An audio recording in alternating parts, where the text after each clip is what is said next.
irmã falou, na frente da família, que estava esperando um filho, do meu marido, esperando que eu chorasse, mas eu com um sorriso. Fiz um brinde e revelei um segredo, que fez o mundo deles desabar. Meu nome é Elisa, e hoje completo 32 anos. A noite deveria ser sobre mim, sobre celebrar mais um ano de vida, mas eu sabia que ela terminaria em ruínas. Estávamos sentados ao redor de uma longa mesa de madeira escura, em um dos restaurantes mais caros e comentados da cidade. As luzes eram baixas, criando um ambiente íntimo, e o som suave de um piano ao fundo se misturava ao tilintar de talheres e taças de cristal. Meus pais, alguns amigos próximos e, claro, meu marido, Marcos, e minha irmã, Laura, estavam todos ali, sorrindo e conversando. Para qualquer um que olhasse de fora, éramos a imagem da família perfeita e feliz. Mas eu conhecia a verdade que se escondia por trás de cada sorriso forçado e cada olhar cúmplice trocado entre os dois que eu mais amava no mundo. Marcos estava sentado ao meu lado, uma das mãos repousando sobre a minha perna, de uma forma que antes me trazia conforto e que agora me causava repulsa. Ele era um homem charmoso, do tipo que conquistava a todos com seu sorriso fácil e sua conversa inteligente. Quando o conheci, me apaixonei perdidamente por essa sua aura de confiança. Ele me fazia sentir segura, como se ao seu lado nada de ruim pudesse me acontecer. Construímos uma vida juntos ao longo de 8 anos. Compramos a casa dos nossos sonhos, viajamos pelo mundo e planejamos um futuro que, para mim, era a definição de felicidade. O único buraco em nosso paraíso era a nossa dificuldade em ter filhos, algo que, com o tempo, ele sutilmente me fez acreditar ser uma falha minha. Do outro lado da mesa, minha irmã Laura me observava. Ela era 2 anos mais nova que eu, e sempre tivemos uma relação complicada. Eu era a filha mais velha, a mais responsável, a que sempre seguia as regras. Laura era o espírito livre, a impulsiva, a que vivia em busca de emoção e, muitas vezes, parecia competir comigo por atenção, por aprovação, por tudo. Enquanto eu construía uma carreira estável e um casamento sólido, ela pulava de emprego em emprego, de relacionamento em relacionamento. Mas esta noite, havia um brilho diferente em seus olhos. Um brilho de vitória. Um sorriso presunçoso que ela mal conseguia disfarçar. Ela e Marcos trocavam olhares rápidos, pequenos sinais que para os outros passavam despercebidos, mas que para mim eram como facas cravadas em meu peito. Eu sentia o peso dos olhares da minha família. Minha mãe, com seu jeito doce e superprotetor, me olhava com uma pena velada. Ela sabia da nossa luta para engravidar e de como isso me afetava. Meu pai, sempre mais prático, tentava animar o ambiente com piadas e histórias sobre o trabalho. Eles não faziam ideia do que estava por vir.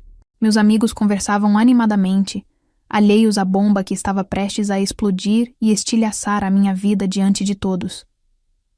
Um brinde a aniversariante, disse meu pai levantando a taça. A minha filha querida, Elisa, que este novo ano lhe traga toda a felicidade do mundo. Você merece, minha filha. Todos levantaram suas taças e brindaram em minha direção. Eu sorri, um sorriso que não alcançava meus olhos. Obrigada, pai. Obrigada a todos por estarem aqui. Minha voz saiu firme, surpreendendo até a mim mesma. Tomei um gole do vinho tinto, sentindo o líquido amargo descer pela minha garganta. Era o ensaio para o que viria a seguir. O jantar continuou.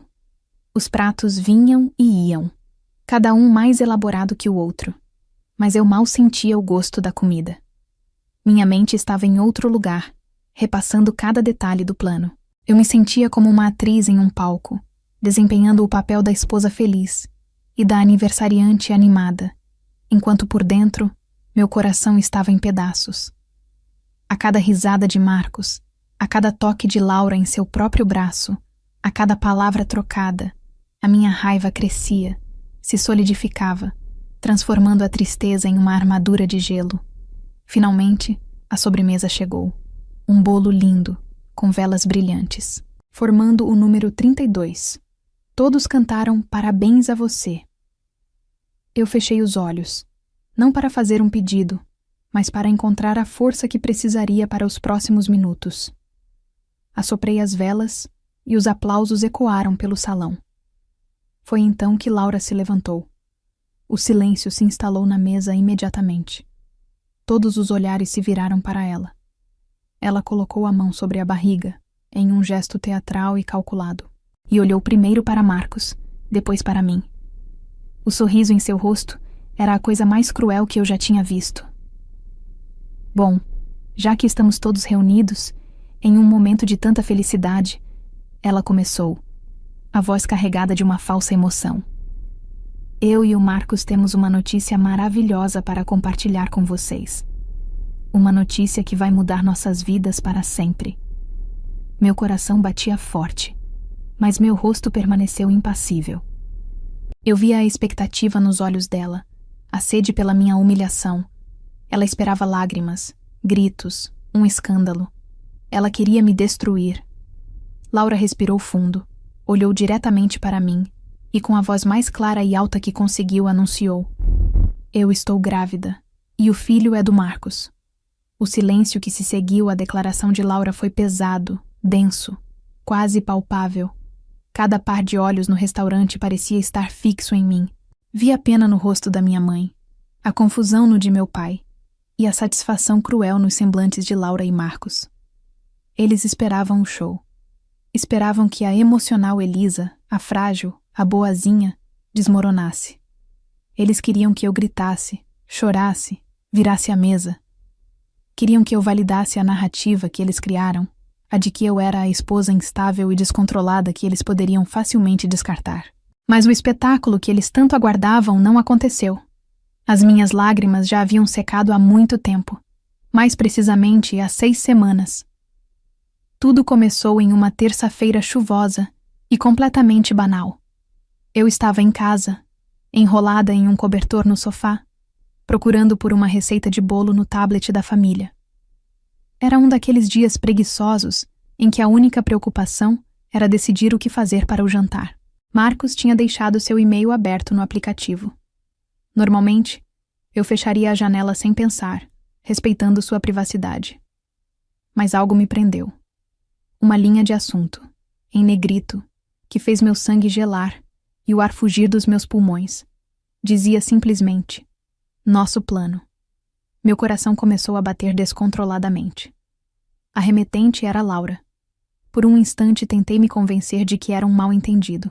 Talvez estivessem planejando uma festa surpresa para mim, apesar de o meu aniversário ainda estar longe.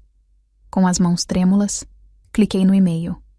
E foi ali, na luz fria da tela do tablet, que o mundo que eu conhecia se desfez em 1000 pedaços. Não era um plano para uma festa. Era um roteiro para a minha destruição. O e-mail era longo e detalhado. Laura escrevia sobre como a gravidez estava confirmada e como eles usariam isso a seu favor. Discutiam a melhor forma de dar a notícia, e a ideia de fazer isso no meu jantar de aniversário foi de Marcos. Ele escreveu que seria poético e que a minha reação pública de desespero ajudaria a acelerar o processo de divórcio. Eles falavam sobre os nossos bens, a nossa casa, as economias que eu acreditava serem nossas. Planejavam me deixar com o mínimo possível, pintando um quadro em que eu era a desequilibrada, a culpada pelo fim do casamento. Cada palavra era uma facada. Cada frase era um testamento da crueldade de 2 pessoas em quem eu confiava cegamente.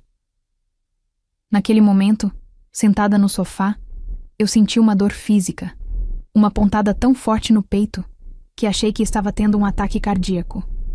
A tristeza me inundou como uma onda gigante, me afogando em soluços silenciosos.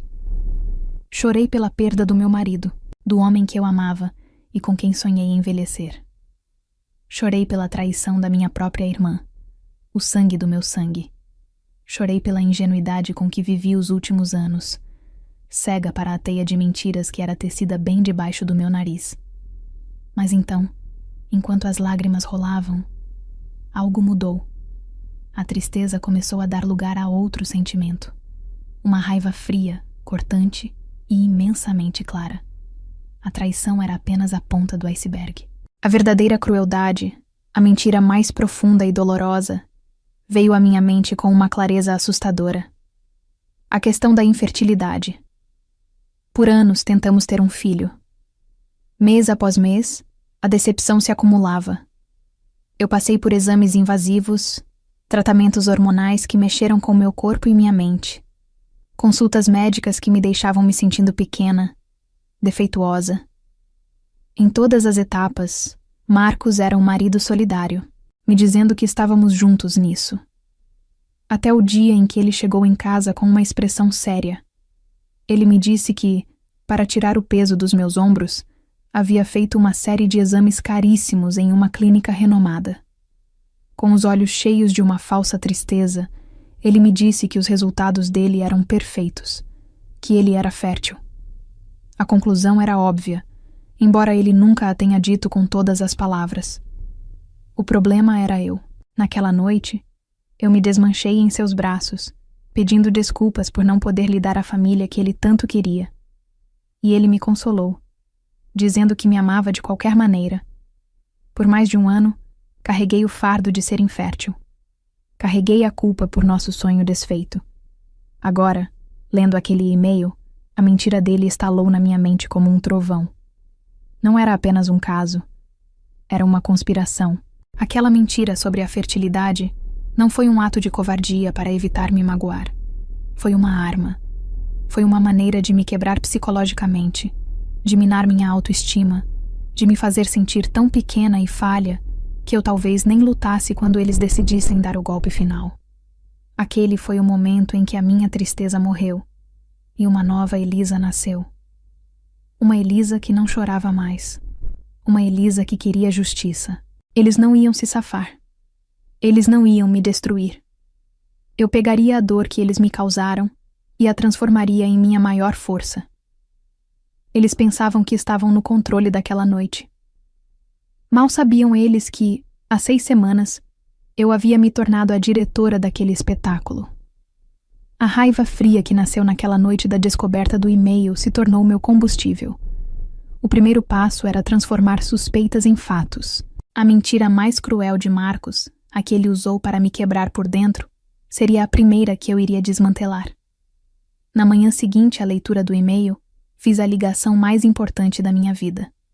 Liguei para Juliana, minha melhor amiga desde a infância, e, felizmente, uma das advogadas mais competentes que eu conhecia. Ju, preciso de você, eu disse, minha voz soando estranhamente calma, desprovida de qualquer emoção. Contei a ela tudo, o e-mail, o caso, o plano para o meu aniversário. Ela ouviu em silêncio, e eu podia imaginá-la do outro lado da linha, seu rosto se contorcendo em fúria em meu nome. Quando mencionei a história da infertilidade, Juliana parou de respirar por um segundo. Elisa, isso é de uma crueldade que eu nem consigo classificar. Nós vamos pegar os registros verdadeiros. Eu sei como fazer isso. Com a ajuda de Juliana, entramos com uma petição legal, solicitando todos os meus registros médicos e os de Marcos da clínica de fertilidade, sob o pretexto de preparar uma futura ação de divórcio. A clínica não teve outra opção a não ser cooperar. Uma semana depois, um envelope pardo e grosso chegou ao escritório de Juliana. Eu estava lá quando ele foi aberto. Com as mãos firmes, peguei o laudo de Marcos. Li as palavras técnicas que não entendia, até encontrar o diagnóstico final, uma única palavra que brilhava na página como um farol na escuridão. Azoospermia, infertilidade severa e, segundo as notas do médico, muito provavelmente permanente. Marcos era estéril. Aquele pedaço de papel era a minha primeira arma. A gravidez de Laura não era dele. A dor que ele me fez carregar por um ano inteiro foi baseada em uma mentira monstruosa. Segurei o laudo e, em vez de alívio, senti uma determinação gélida. Se ele mentiu sobre isso, sobre o que mais ele estaria mentindo? A mentira sobre a fertilidade me fez duvidar de tudo, especialmente das nossas finanças, que ele sempre insistiu em administrar sozinho, dizendo que era melhor com números e que eu não precisava me preocupar. Seguindo o conselho de Juliana, usei uma parte das minhas economias pessoais. para contratar um detetive particular, um homem discreto e eficiente recomendado por ela. Dei a ele todas as informações que tinha, os dados de Marcos, de Laura, e pedi que ele investigasse as finanças do meu marido nos últimos 2 anos. O que ele descobriu foi muito pior do que eu imaginava. Marcos não estava apenas tendo um caso. Ele estava financiando uma vida de luxo para a minha irmã com dinheiro que não era dele. O detetive descobriu um esquema de desvio de fundos dentro da empresa onde Marcos trabalhava como gerente financeiro. Ao longo de 1 ano, ele havia desviado mais de R$200 mil através de faturas falsas e fornecedores fantasmas. O dinheiro ia direto para uma conta secreta, usada para pagar os cartões de crédito de Laura, viagens, jantares caros e, o mais chocante de tudo, a entrada de uma casa de luxo, em um condomínio fechado. Meu mundo balançou mais uma vez quando o detetive me entregou a cópia da escritura da casa. Eu esperava ver o nome de Laura, ou talvez até mesmo o de Marcos, mas o nome que constava como proprietária do imóvel fez meu coração parar. Era o nome da minha mãe. A conspiração não era apenas entre meu marido e minha irmã. Minha própria mãe estava envolvida. De repente, tudo fez sentido.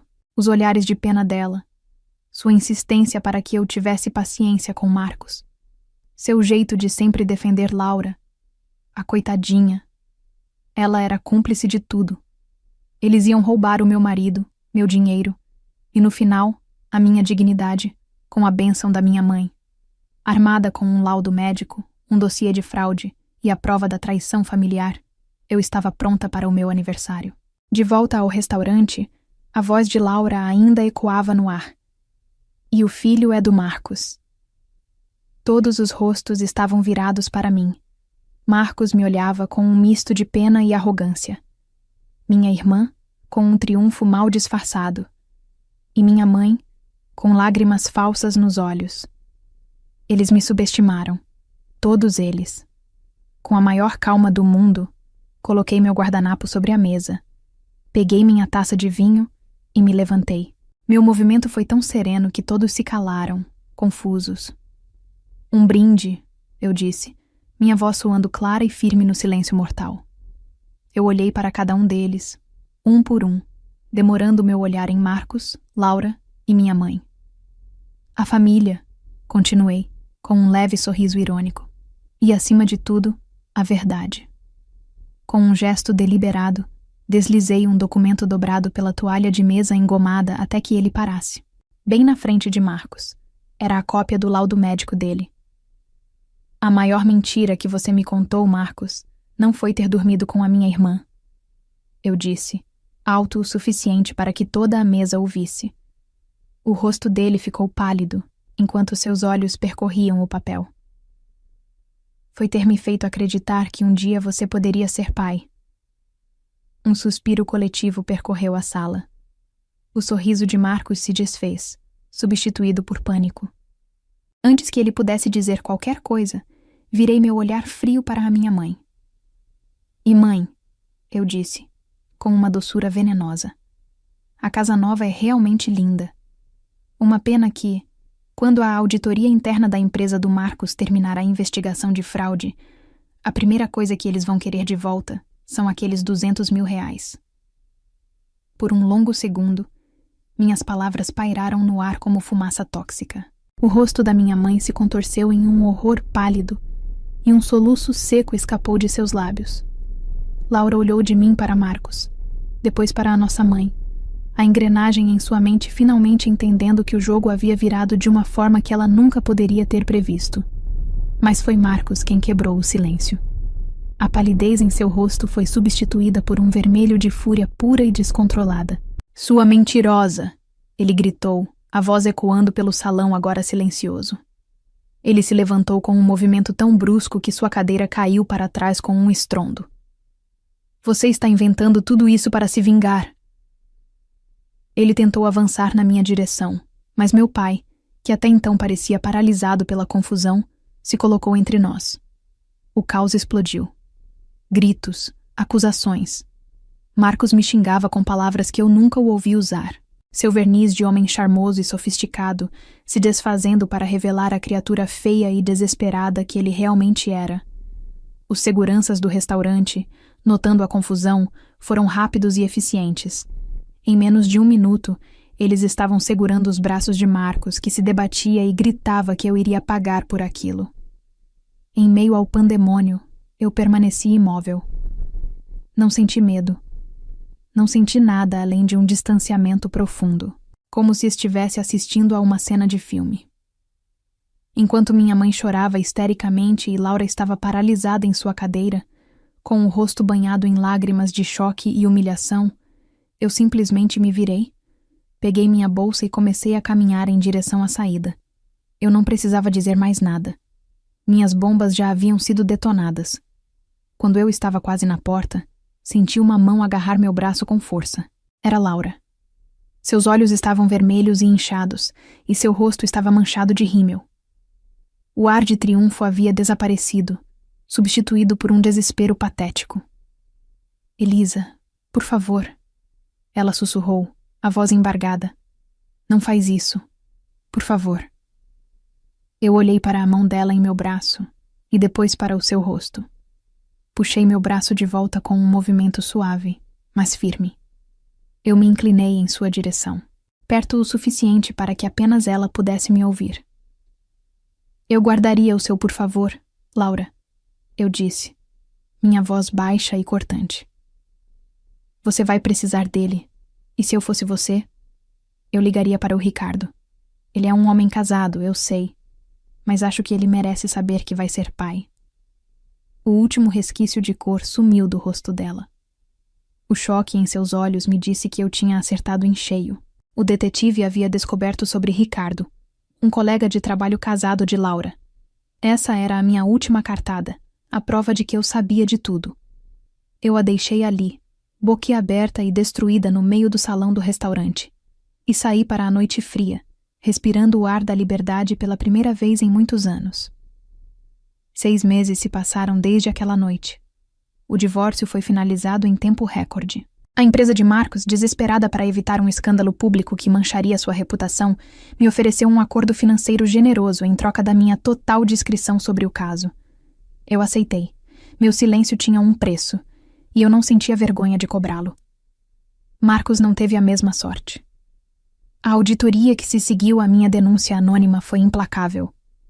Ele foi julgado e condenado a 5 anos de prisão, por fraude e desvio de dinheiro. Minha mãe, para evitar ser processada como cúmplice, teve que vender a casa onde eu cresci para devolver uma parte do dinheiro que estava em seu nome.